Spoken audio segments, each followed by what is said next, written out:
Et donc, avec un peu de retard, Arthur, désolé, on n'a pas la pointeuse, Y a pas de souci. mais c'est le moment de parler de Cinémarx.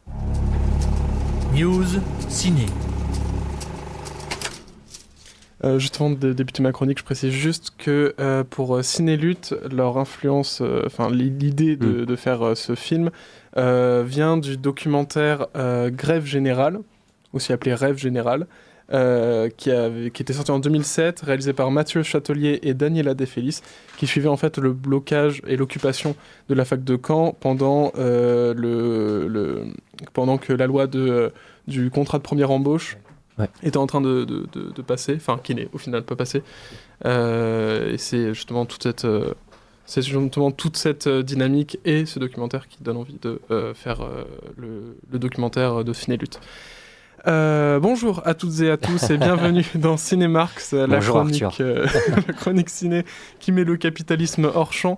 Comme cela a été dit tout au long de cette émission, ces 2 dernières semaines ont été marquées par l'occupation de plusieurs bâtiments de l'université de Poitiers, avec comme revendication principale l'abandon de l'enseignement supérieur et de la recherche publique en France, avec la coupe budgétaire adoptée par 49.3.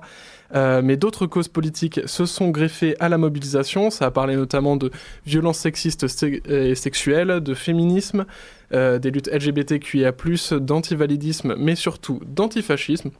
Et il ne m'en fallait pas plus pour que dans ma tête je fasse le lien éducation-antifascisme. Bim, parlons d'un film déjà assez connu dans le milieu militant, parlons de La Vague, ou dans son titre original Die Welle, de Denis Gansel. Et d'ailleurs je dis connu dans le milieu militant, mais aussi connu dans le milieu des gens qui ont fait LV2 allemand. La Vague raconte l'histoire d'un professeur dans un lycée allemand qui, dans le cadre d'un atelier, propose à ses élèves une expérience visant à leur expliquer le fonctionnement d'un régime totalitaire. Commence alors un jeu de rôle grandeur nature, dont les conséquences vont s'avérer tragiques. Le film est librement inspiré de la 3e vague, une étude expérimentale sur un régime autocratique menée par le professeur d'histoire Ron Jones avec des élèves de la première école Kimberley à Palo Alto en Californie durant la première semaine d'avril 1967. Dans le film, le professeur Rainer Wenger instaure des règles strictes et un esprit de groupe fort, ce qui rappelle les régimes fascistes qui imposent l'ordre et l'unité à travers l'autorité et la discipline. Les élèves suivent aveuglément Wenger, qui devient une figure charismatique, tout comme les dictateurs fascistes, Hitler ou Mussolini pour les citer. Son autorité n'est plus questionnée, renforçant l'idée que l'obéissance prime sur la réflexion individuelle.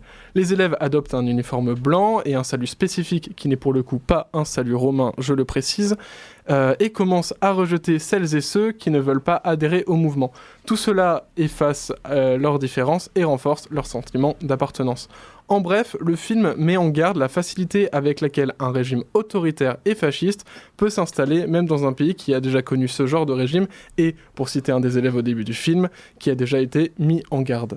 Pour rappel, il y a quelques mois, l'AfD, l'extrême droite allemande, remportait une élection dans un Länder pour la première fois depuis la Seconde Guerre mondiale. Si vous voulez le regarder, La Vague, le film est en ce moment disponible en streaming sur Prime Video et Molotov TV, ou sinon, piratez-le. Ah voilà, j'allais dire, d'habitude tu nous promets des sites de streaming gratuits et en libre accès. Heureusement que tu nous parles du piratage, vu que là j'allais commencer à être chafouin.